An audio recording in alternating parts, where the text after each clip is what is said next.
Good morning, friends. Welcome back to Astrology Today and Tarot. My name is Mel Rose. This is the Tarot portion and the second half of my daily astrology vlog, which you can check out on my other channel, Astrology Today with Mel Rose. Over there, you will find a description of the day's astrology as I've spelled it out here. Here, I will discuss the tarot card that sits on the side of the page, and then I'll play another card that, in the context of the day's astrology, may just give us something more to think about. So, let's get into it. The card that currently sits on the side of the page is really quick with the deck there today. Okay, the card that currently sits on the side of the page is the Six of Swords, and it is here for a reason. It's here because it corresponds in astrology with the second 10 days, or the second decan of the sun's transit here in the land of Aquarius. So Aquarius is an air sign, and swords in tarot are air element symbolism. And air element symbolism has to do with rationale, intellect, our logical brain, how we think, what we plan, and how we communicate. So with all of that said, we come to the Six of Swords, and we see, sort of a point of retreat. That's a pretty clear sign that somebody's, taken off, right? We got to get out of here. So clearly there's a person here who is sort of a hooded figure, and there's a smaller figure there. It looks like maybe there's a child involved here, and a person who is driving the boat, getting them out into the lake or the river, whatever that water is that they're on. So, you've got a little bit of help here, but you're in retreat, you're moving away from a situation. And this is a card actually about transition. It's about leaving something behind and moving on. So in our hearts or in our minds, a journey has been sort of initiated to remove us from a place in the past where, we were encountering toxicity or harm, or we were encountering exclusion or abuse, or we were just in a situation that we thought would work for us, and then it turned out that it didn't work for us, right? So whatever the case, it's a time to take this journey because it's necessary for our personal progress. Sometimes you just get stuck in a place in your life and you think, okay, well, if I don't move away from here, then I'm never going to get on with it, right? So and that can be like a physical move. It can also be about just a mental a change of how do I say, a change of the way we plan. We become a little more thoughtful when we've been through something. We become a little more concerned about the details of the plans we're making, from there on in. And that's what it's about. It's about making that, having learned something and making that personal progress. When we leave a painful place behind and we go to a different environment, we find that perhaps we have more potential, we have room to breathe, we have a little bit of a calmer emotional state, which allows us to assess what we've been through, which in turn will help us to move forward. Okay, and with that said, I'm going to turn this card over. Oh, the Eight of Swords. That's funny. That came to mind while I was talking about the Six of Swords. So the Eight of Swords is, swords is once again about our thoughts, plans, and communications. The sword is represented as the sword of truth, which is sort of a double-edged thing. We can do it to help ourselves, or we can use it to help ourselves, or we can use it to do harm. So the Eight of Swords is kind of a self-made situation, and it looks like a pretty miserable situation. You see this person, they look like they might be the victim of some wrongdoing, right? They look like they might be in a really bad situation. They clearly don't look very happy about it, right? And they also don't feel as though they can walk away. There's really nothing, keeping that person from walking away, though. And if this person could find a way to see around her, then she would notice that she has all the tools she needs at her disposal to get free. So this is a card really about self-sabotage. It's about those things that we talk ourselves into because we think it'll be great. The job that we take because the money is so good even though it doesn't reflect our values, right? Or the school that we go to get the certificate in the thing we want to do, and then we find out that that's not really what we wanted to do, but we wind up doing that work because that's what we went to school for, right? Or that's the job we've always had. It's those kind of situations where, oh, I thought this was going to be a really good idea. I thought that this was the way to find security. I thought I was being smart, and I used my thoughts, my plans, and my words to get myself into this situation, and now I am unhappy and I feel trapped. So when we come to the Eight of Swords feeling, when we realize we are in a trap of our own making, the first thing to remember, even though you may feel like your arms are bound and you are blindfolded, is that you do have the tools you need at your disposal to take care of this problem. You do have the tools you need at your disposal to break free from this sort of self-sabotage, right? So what are the tools we use? Well, again, they're the same tools we use to get into the situation. It's your thoughts, plans, and communications, right? So that can be hard. It can be painful. It can mean like, that we have just told the truth to ourselves. So now we have to go and tell the truth to other people, and they're going to think of us as liars. And that's going to be really, really painful and difficult, right? It can be about making a plan to do something different, even though we are afraid that if we do something different at this point, that we'll just be done for, right? Or taking. It can also be just about how you think about yourself. It can be about this sort of inner dialogue, this inner monologue or dialogue that says, you can't do any better than this. You already played all your chips. There's only there's this and only this that you can do now. You told all these people something different from what was real, or you told yourself something different from what was real, or you put all this work and all of this time and heart and effort and even money into getting where you are now, and you find that it's not satisfactory, and you feel like it will have been a wasted effort, right? That's the self-thinking that I'm talking about. So we have to change the inner dialogue to be a little more supportive of ourselves. Okay, we have to be forgiving with ourselves first and foremost.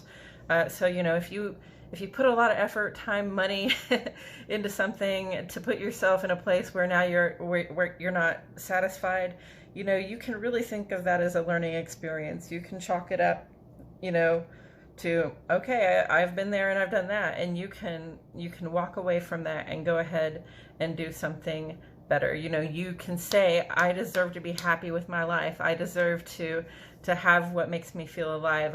I deserve to be in pursuit of a life that I can celebrate. And this is not a life that I think I will ever celebrate. So I know that I deserve more. And you can say that to the people around you, and you can, plan yourself in that direction. You can begin to imagine what it would look like, a life that you can celebrate, and you can make the first step in that direction.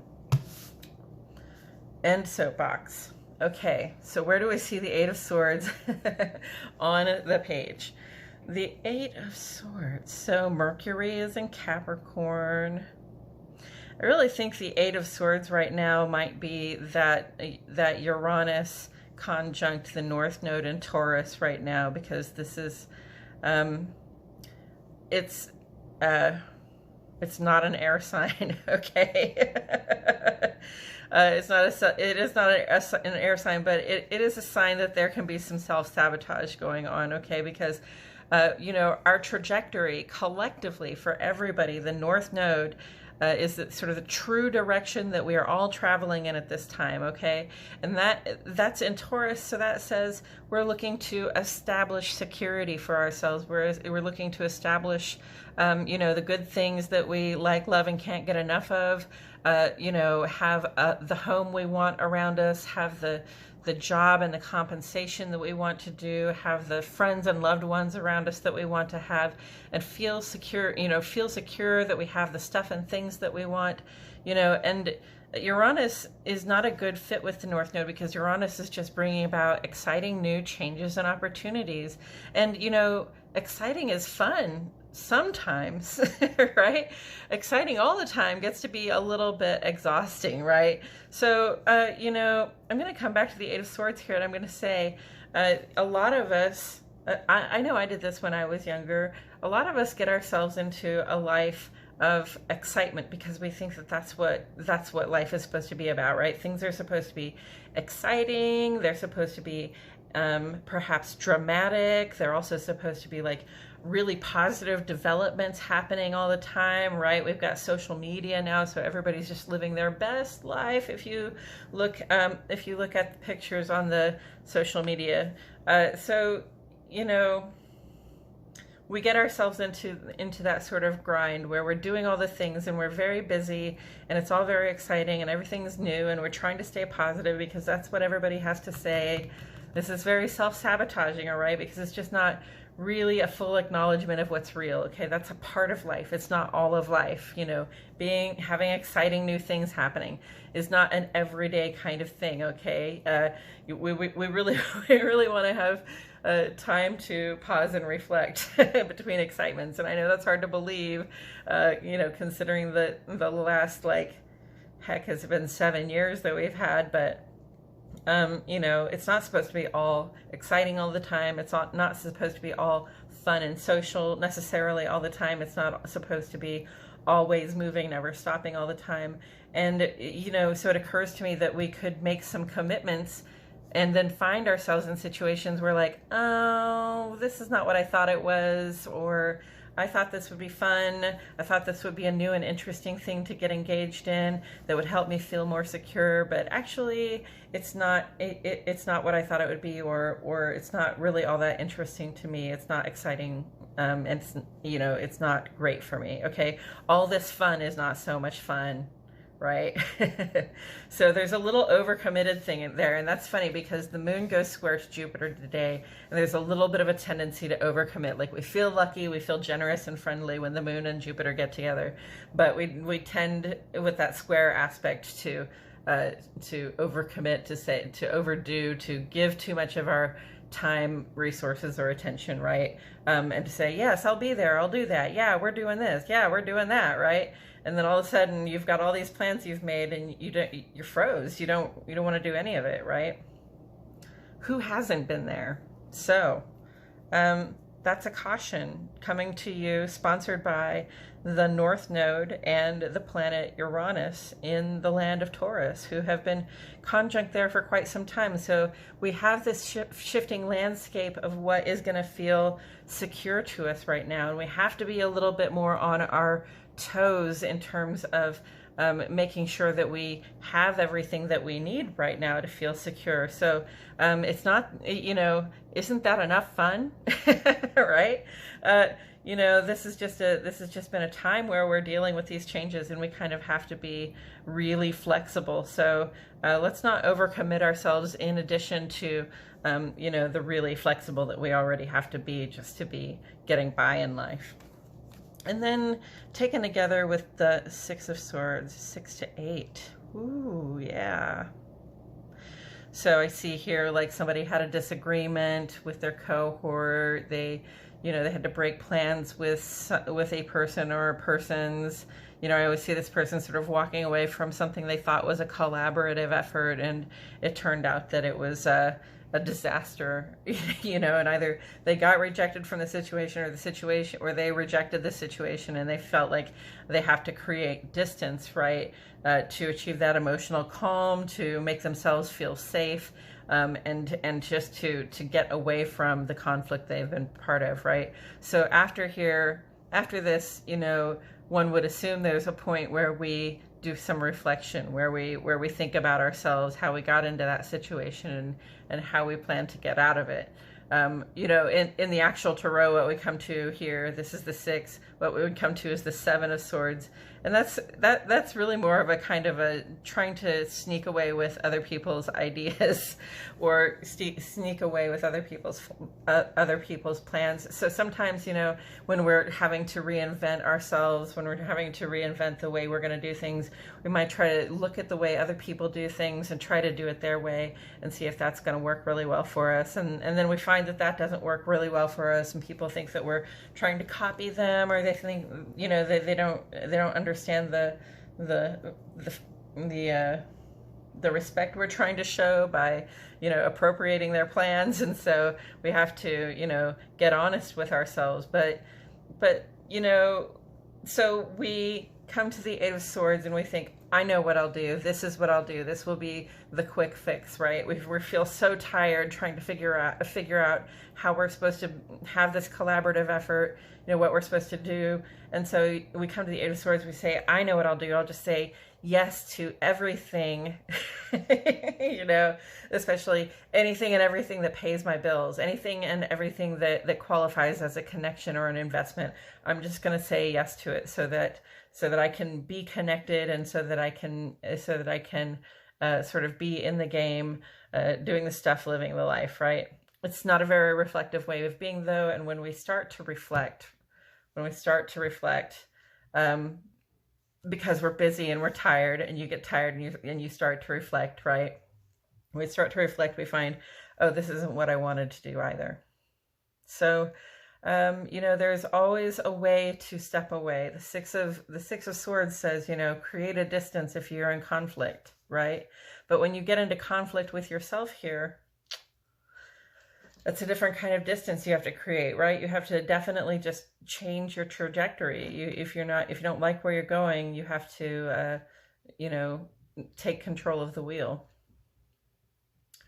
Okay, I think that's all I have to say about that today, friends. Thank you so much for joining me. I truly appreciate your presence here.